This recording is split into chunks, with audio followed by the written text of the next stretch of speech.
All right, so I want to get cracking on the player health aspect. So what I'm thinking is to just have the player's health kind of slowly drain, proportional to how many enemies are hug of deathing him. Um, right now, though, the first thing to deal with is that the collision with baddies does not affect the player at all. The player can just like walk right through baddies. As you can see, is unfazed by the baddies, which is not great. We want to fix that. So what I'm thinking of doing here is because we're returning the number of hugging guys from this baddie manager's player collision function. So if there's two baddies touching him, this would be two, etc. We'll probably have some method on the player to effectively to stop the player from moving or to do some sort of state change. That might be the best way to handle it, actually. So we'll have something like player, like handle hug. What a great name. And then we'll pass in the number of huggers like this. And that will allow us to, internal to the player sort of object, decide what to do about the state. And probably eventually, inside this handle hug thing, we'll also be doing something related to health. But for right now, let's just do a state change to prevent the player from walking forward.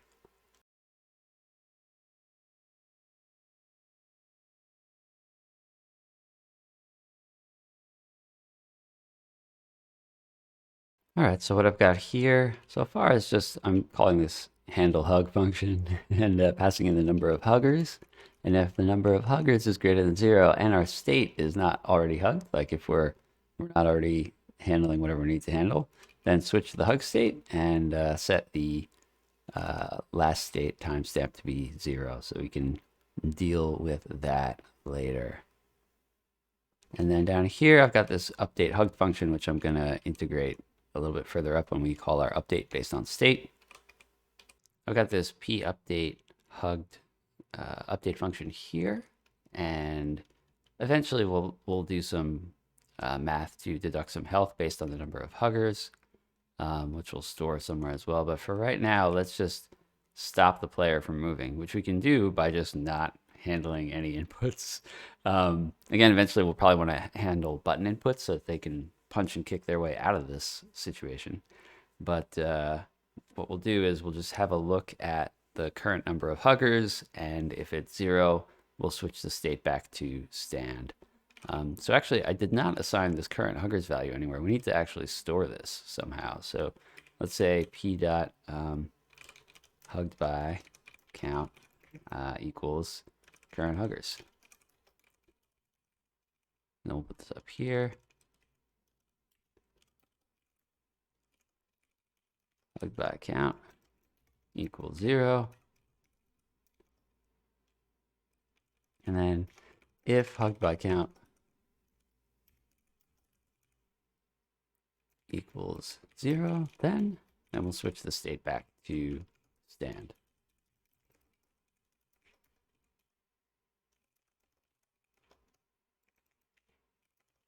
And that should take care of it. It should at least stop them from moving forward and from punching, for that matter. Okay, that was not what I expected. Let me try that again. Whoops, forgot to call handle hug here. Is it handle hug or handle hugged? Handle hug. All right, let's try that again. Damn, perfect. Okay, well, the animation is still going, which is not ideal. I'm going to have to stop that. But the player can't move, which is what we wanted. So I think we can fix this by just saying in the handle hug, when we switch to the hug state, we'll just say player dot frames current equals frames stand. And that should hopefully stop them from walking. Damn. Okay, cool. Had a brief flash there. We'll have to fix that. I think this is working pretty well.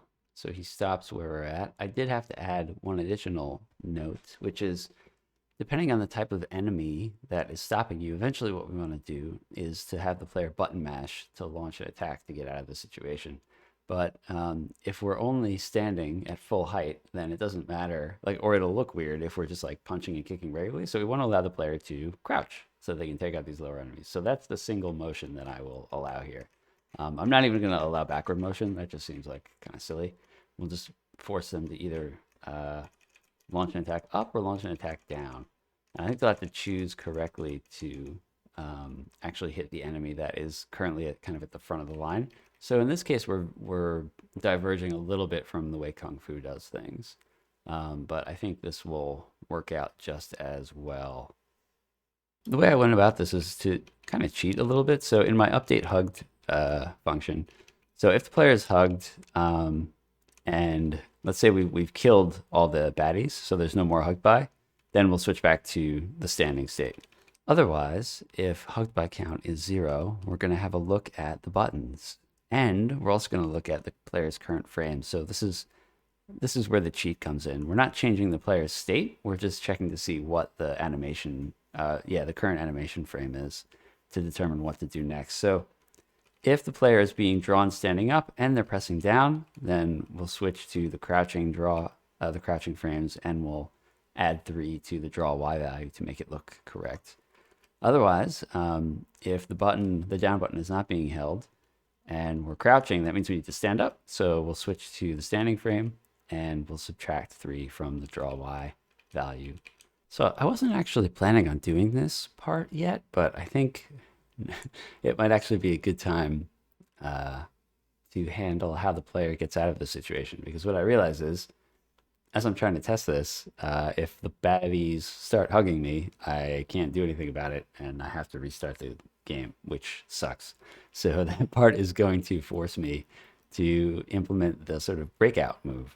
So in Kung Fu, if you're being hugged by some baddies, what you can do is button mash to kind of eventually get out of that situation. And you won't see, as you button mash the punch or kick, you won't actually see the animation happen until you reach some threshold, and then the punch or the kick happens. So what I'm thinking of, let me draw some stuff here. Here's our player. And let's draw some baddies. We'll make them flowers.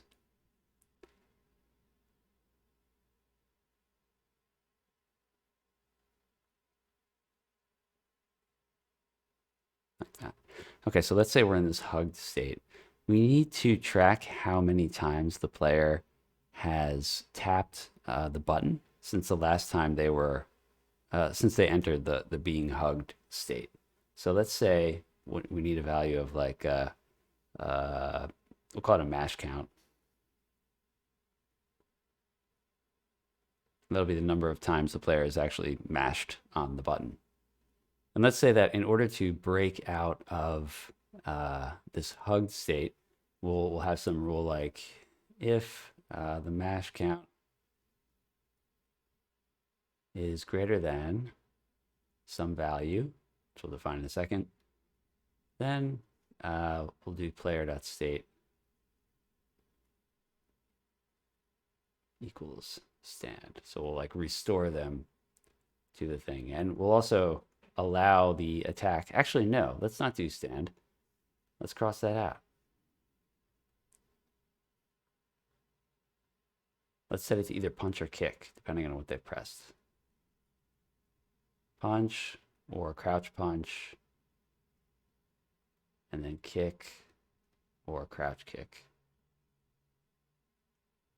Okay, so depending on which button they've pressed, we will let that attack happen as long as the mash count is greater than some value.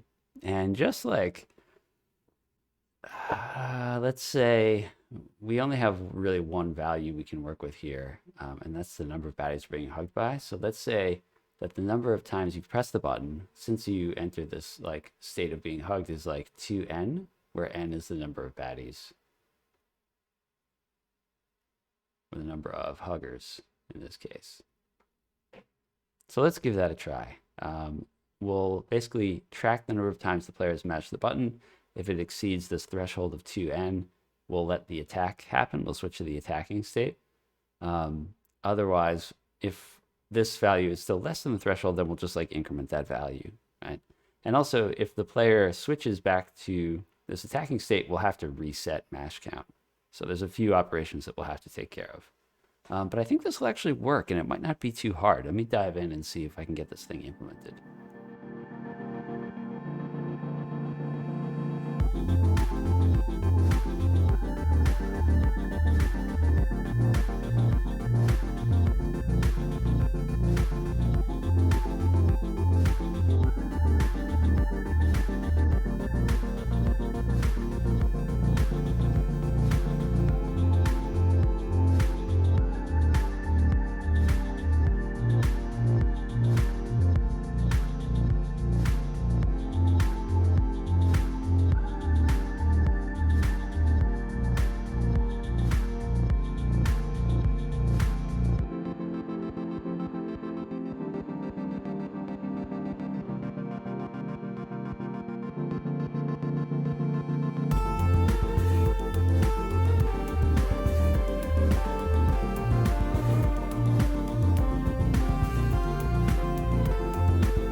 Okay, so with a single baddie, we can walk forward and the player will stop as soon as we collide with the baddie.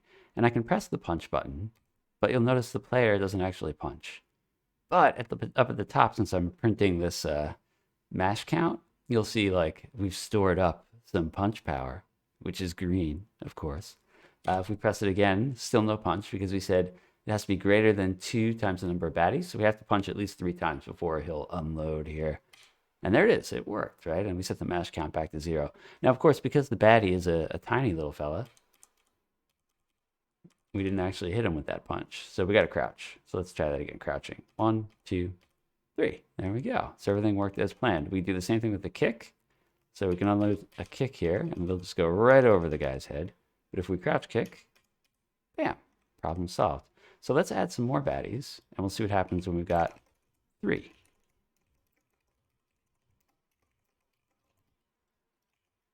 Now remember, we said 2 times the number of huggers. The number of huggers here is 3. So we should have to punch or kick 7 times before it'll actually go. So 1, 2, 3, 4, 5, 6, 7. There it is. 2, 3, 4, 5, 6. Still nothing. 7. There it is. But of course they're little, so let's crouch. 1, 2, 3, 4, 5, 6, 7. And we get the first one. And the collision actually was wide enough that it took out 2 of those guys. We may have to like tweak the collision later so it only hits 1 at a time. Or we can just leave it. Anyway, 1, 2. So now there's only 1 hugger left, right? So we should only have to kick 3 times to get this guy. And it worked. So there we go. So that is how we can make sure that the player can actually get out of this hug of death state. The next thing we need to actually work on is player health, right? Because the player can get hugged, but he can't actually die. So there's no stakes here. We got to add some stakes. So yeah, that's what I'll work on next. All right, so I think what we can do for health is probably kind of similar to what we did for the breakout attack. So assuming the number of huggers is still n, I'll just rewrite that.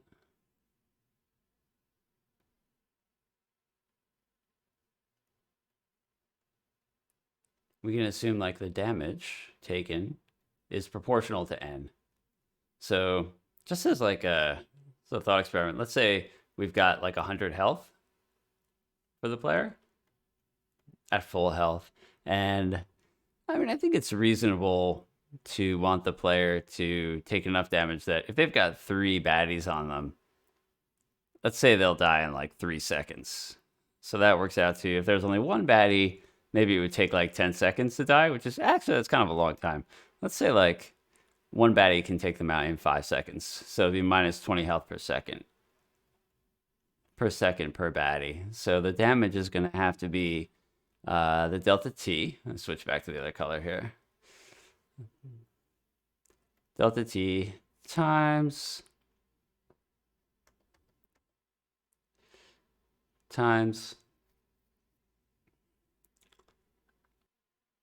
20. times n, right? And so this way, if n is 0, this whole thing will just evaluate to 0. If it's 1, they'll die in about 5 seconds. If it's 2, they'll die in about 2.5 seconds. And if it's 3, they'll die like real quick.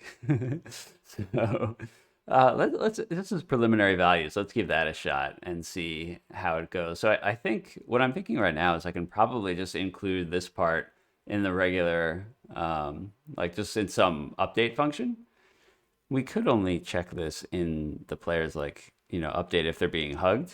Actually, that might be safer. Let's do that. Let's deduct the health only in the case where they're in the hug state and see how that goes. Maybe we'll change it later.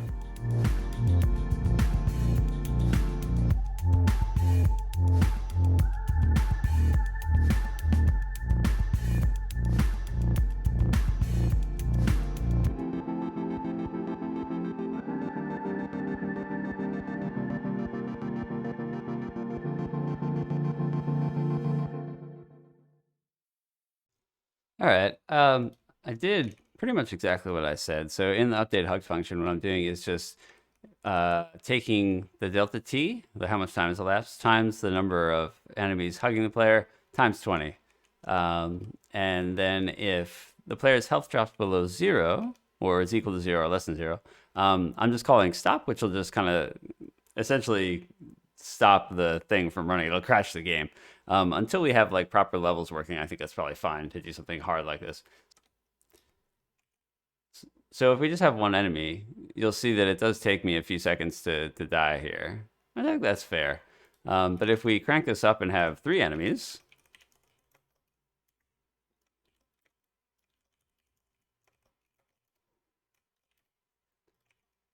you'll see we die pretty quickly. I think that's like a fair amount of time. It's like a second and change there. So if we just kind of like fight our way out of it, oh, we still die. Let's see if it's possible to get our way out of this. Yeah, with 3 baddies, it does drop pretty quickly. It's like kind of hard to get out of there with anything like a decent amount of health. So that might actually be a little bit too harsh. Let's see here. I do like the idea of the health deduction being proportional, even though it doesn't seem like that's what the actual game is doing, what Kung Fu is doing. So, like, I just feel like that gives us more control over, as the levels get harder, how quickly the player can eat it. So maybe we just switch this to like 10 instead. Let's see how that looks. That's still pretty harsh.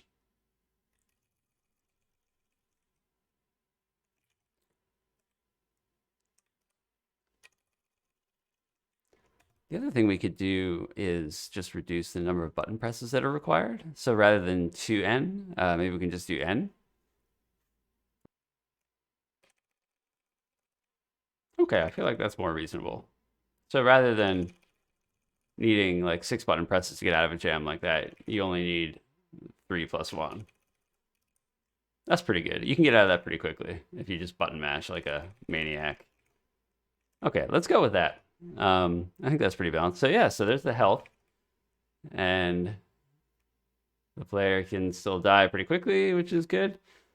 So right now, when the player dies, we're just crashing the game, which obviously we don't want to stay with that. I think what we'd rather do is have the player just restart the level. The problem with that is right now, we don't really have the concept of levels. We're just like spawning a few baddies at the beginning and that's it.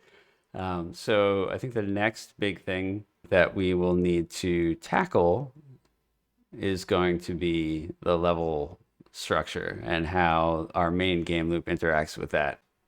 Hey y'all, Eric from the future here. Thank you again for watching. Thank you for your time. I hope you enjoyed that. And yeah, sorry I started talking a little more loudly and excitedly towards the end of that sequence of videos. That, like I said, I think I was just like turbo caffeinated towards the end there. Sometimes that's gonna happen, I guess. Yeah, so next time we're gonna dig into the level parser. So if you're into parsing stuff, definitely tune in for that one. I think you get a kick out of it. And it should be a bit of a longer episode, I would think, too. So maybe brace yourselves for that. But until then, I hope everything you're working on and everything you're doing is going great. And I will catch you all next time. Bye for now.